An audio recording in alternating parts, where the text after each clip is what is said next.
your city. Yerushalayim ircha. This is Hashem's city. You can end the class now. That's it. I don't need to say anything else. You are sitting in Hashem's city. If you'd got on that plane, where would you be? Like Great Neck. That's not Hashem's city. That's not Hashem's city. LA, you've been LA? Lo Aleinu. That's what LA stands for, Lo Aleinu. Yerushalayim ircha. This is Hashem's city. Manhattan, big light. Times Square, Paris, Rome, London. Not Hashem's city. Not Hashem's city. Hashem has a city. Did you know that God has a city? Do you know which city He has? There's only one that I've been told of. Yerushalayim ircha. Do you wake up every morning in Yerushalayim and freak out? Do you I cannot believe it. I'm in God's city. That's a mind-blowing thing. I was talking to someone, he's not here now, but we were walking through the streets of the old city of Yerushalayim, right next to the holiest place on the face of the planet. And I was saying to him, you know what, isn't it amazing? We're walking through the streets of Yerushalayim where David HaMelech used to walk here, or Avraham Avinu, and he said to me, I hear that, very special, but I've been here for a month now, so, you get used to it, it wears off. I've been here for 18 years!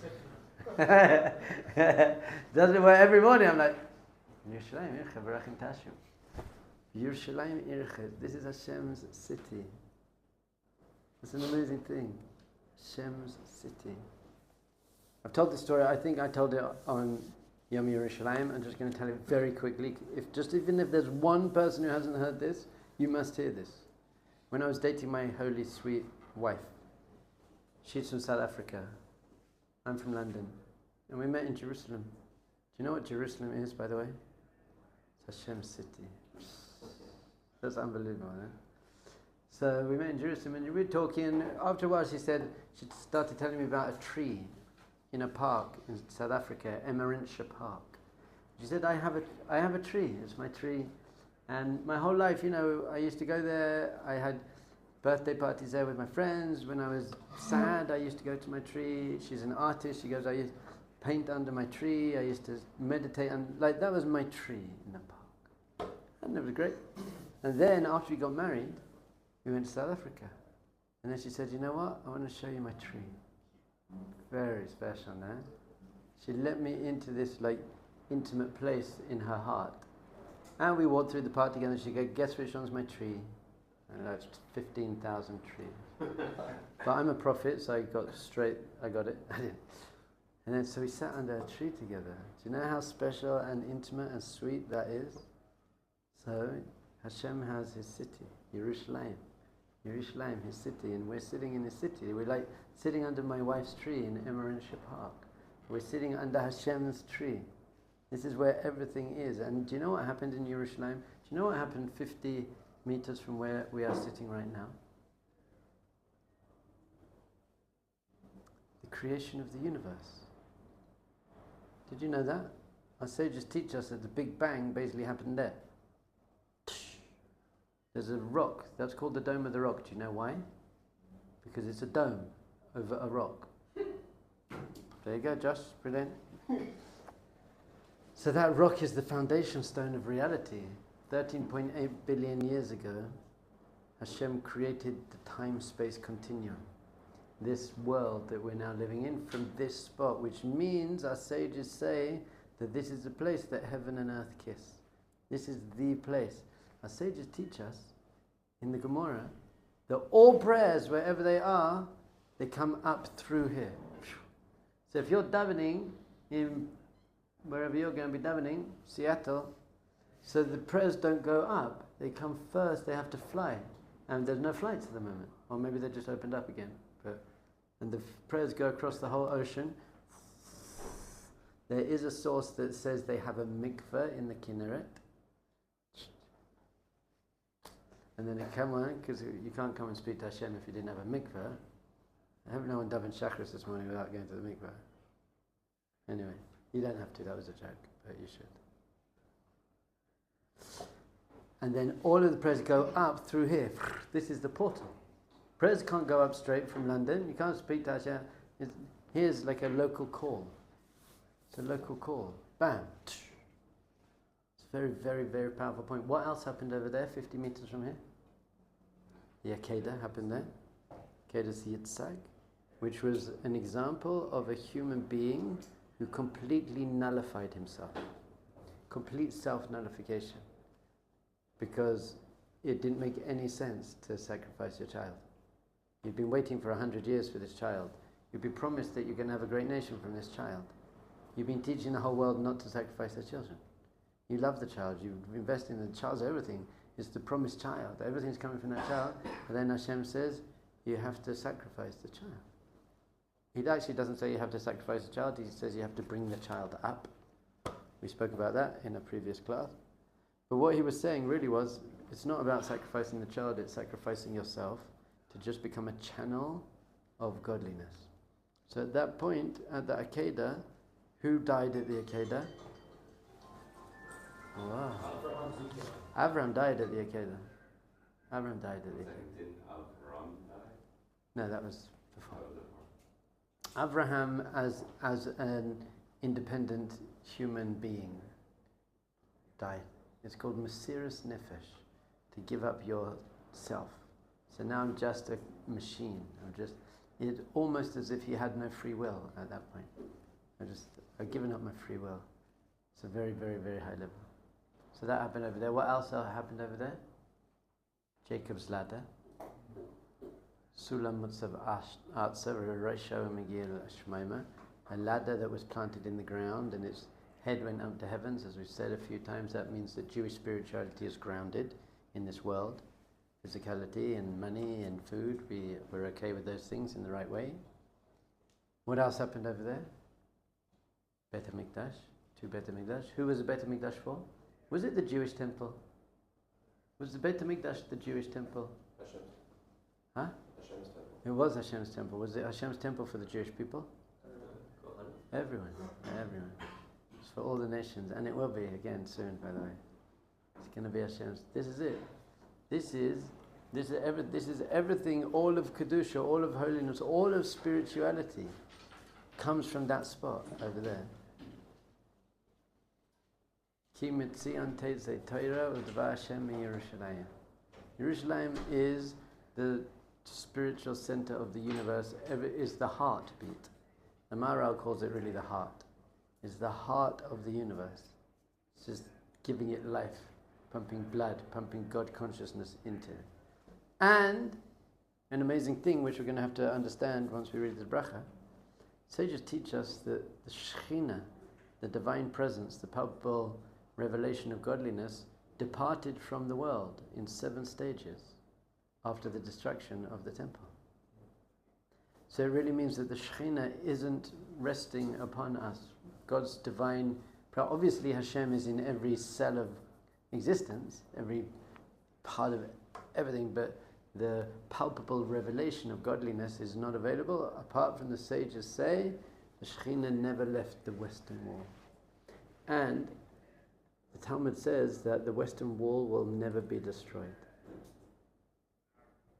Now the whole temple was destroyed, other walls were destroyed, the whole of Jerusalem was destroyed, but we've seen, this is one of those other amazing predictions. It says the Western Wall will never be destroyed. And it hasn't. Why didn't anyone destroy it? If I was a Roman, a Byzantine or an Ottoman person who, they were Christians and Muslims, they probably read that thing that said the Western Wall will never be destroyed, so just destroy it then. Surely. Just to show you're wrong, but no one ever did. No one thought of that. That's why during the war, this is the safest possible place you can be, because there's no Western walls. Excellent. During any war, if there's any sirens in Israel, run to the Kotel.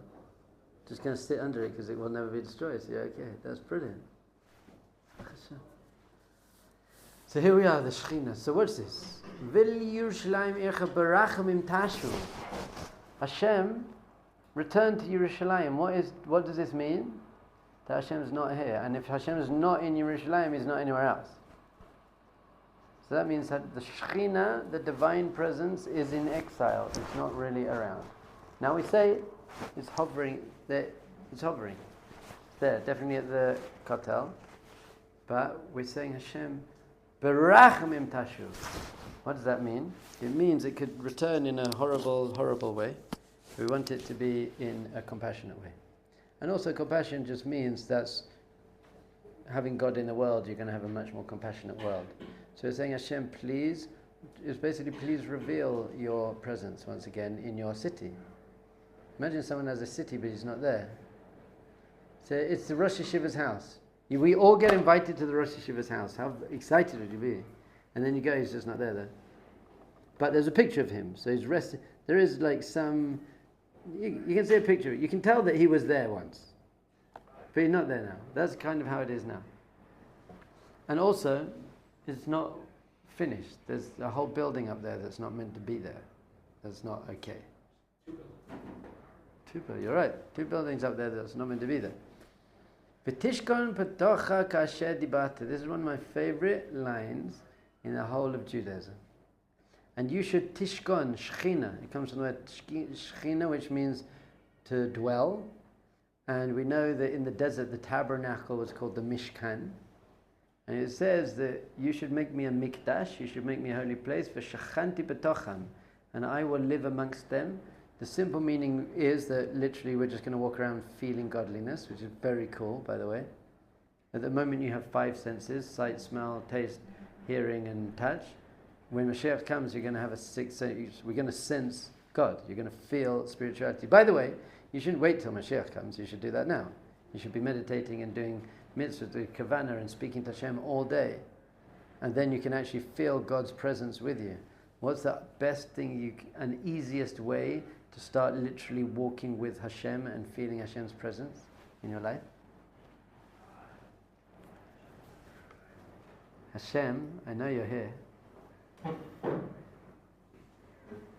Hashem, I know you're here. If you said those words 20 times a day for 3 months, you'd be living in a completely different reality. Imagine, just Hashem, I know you're here. Hashem, I know you're here. And then you start to think, wow. Just try and get it. It should be like a mantra. It should go around your head all the time. Hashem, I know you're here. Hashem, I know you love me. Even if you don't know He loves you. Even if you don't feel it. Just say, I know you love me. I love you. Very simple. You don't need to have some crazy Kabbalistic thing. I actually was on this amazing 4-day retreat with lots of mashpiim, lots of Torah teachers. And I felt embarrassed to be there because they were like, all my heroes were there. Rav Moshe Weinberger, the Rebbe of Rebbes, Rav Y.Y. Jacobson, Manis Friedman, Rav Dov Ber Cohen, Shlomo Katz. Like, it was like all these big people, and then it's like me, I'm like you. Jerry Roosevelt, Leibish. There were lots of amazing, amazing people. Why am I saying this? What was I just saying? Once I started thinking about that, I just got... So Hashem is here to run Hashem? Oh yes, and I was asked to run a meditation for them before Mario. So I felt a bit like, it was very humbling, because I'm like, I'm going to run a meditation for like Rav Manis Friedman and Rav Moshe Weinberger, but I did. And what I got them to do was just breathe deeply and become very present.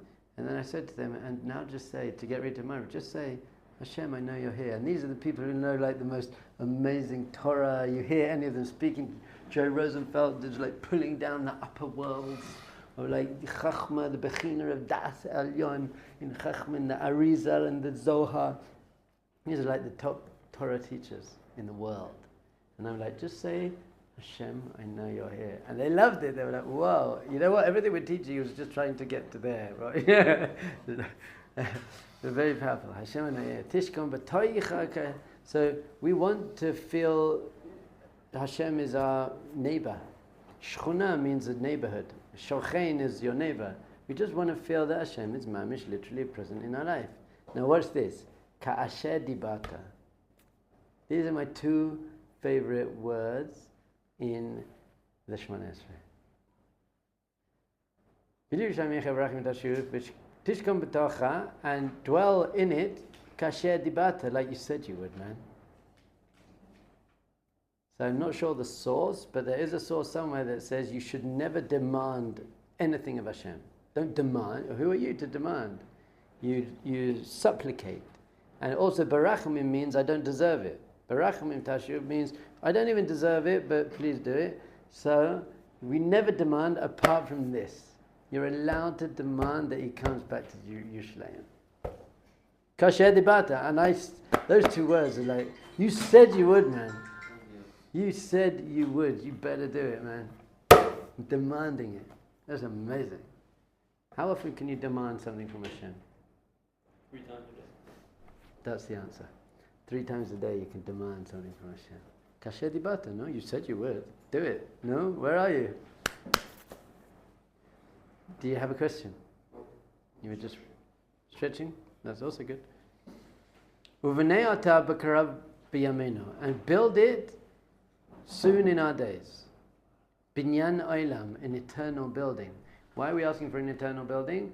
Because we had 2 buildings before and they were not eternal. They were destroyed. So the next Beit HaMikdash is going to stand forever. Some of our sources say that it's built out of fire in Shemai. It's just there and it's just going to come down. Ready built, this indestructible, amazing place. And we're going to see it, by the way. It's going to happen. It could happen now.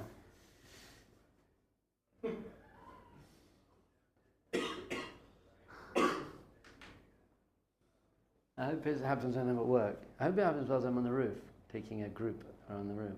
And suddenly I'll be like, oh my goodness, hold on. Better make that coming down. V'chisei David, we say Avdecha, here it just says Kisei David. And the throne of David, Mehera l'tachat achin, speedily prepare the throne of David, which means Mashiach. So I was reading this last night, and I had a question. Can anyone think of my question? We have 3 things going on in this bracha. Number 1 is return your presence to Jerusalem. Number 2 is build the Beit HaMikdash. And number 3 is bring the Mashiach. The order seems to completely the opposite order. We say that what's going to happen is Mashiach's going to come, then Mashiach's going to build the Beit HaMikdash, and then Hashem will come and rest in the Beit HaMikdash. It seems to be the opposite order. I don't have a great answer. I have one answer that could work. The one answer that could work is that the Kabbalistic sources teach us that these 3 things represent the 3 lower sfirot that we've been talking about, which are Hod, Yesod and Malchut. And it does make sense, because Hod means glory. So that's Hashem's presence is Hod. Then to build the Beit HaMikdash, Yesod is the foundations. Yesod is the channel through which Hashem's glory is brought into the world. And then Malchut is the receptacle, Malchut Beit David, is the Mashiach. So to be in the order of that makes sense. So what it might be is, we say Sof Ma'aseh b'machshava techila, which means you should start with the goal in mind. So we're saying, look, bring the Shekhinah back. So the whole point of the Beit HaMikdash and Mashiach is just to bring the Shekhinah back. So that's what we're actually asking for. We don't want to do it the other way around. Bring Mashiach to build the Beit HaMikdash, to bring the Shekhinah. It's cute and it's the right chronological order, but this isn't a chronological thing. What we're asking for is, I'm asking for Hashem. And in order to have Hashem, I need the Beit HaMikdash. In order to have the Beit HaMikdash, I need Mashiach. That makes sense. That seems good. But if you find any answer, let me know. But that seems good to me. Baruch atah Hashem, Bainei Yerushalayim. Baruch atah. Baruch atah Hashem, who is building Jerusalem, present tense. Not who will build Jerusalem, not who did build Jerusalem, who is constantly building Yerushalayim. So what does Yerushalayim mean? Do you know what Yerushalayim is? It's Hashem's city. So do you know what it means? What does Yerushalayim mean? Firstly, it's plural. Yerushalayim. There are 2 of them. So we say there's a Yerushalayim Shalmala. There's this holy place above and a holy place down. A Yerusha, do you know what a Yerusha is? It's an inheritance. So we have this inheritance. This is our birthright. I love those birthright kids who didn't get on that boat and signed the waiver. Lots of birthright kids, they got on their boat, and I respect that, I get that. But the ones who were like, did you see the waiver they had to sign? They should frame that and put it on their wall.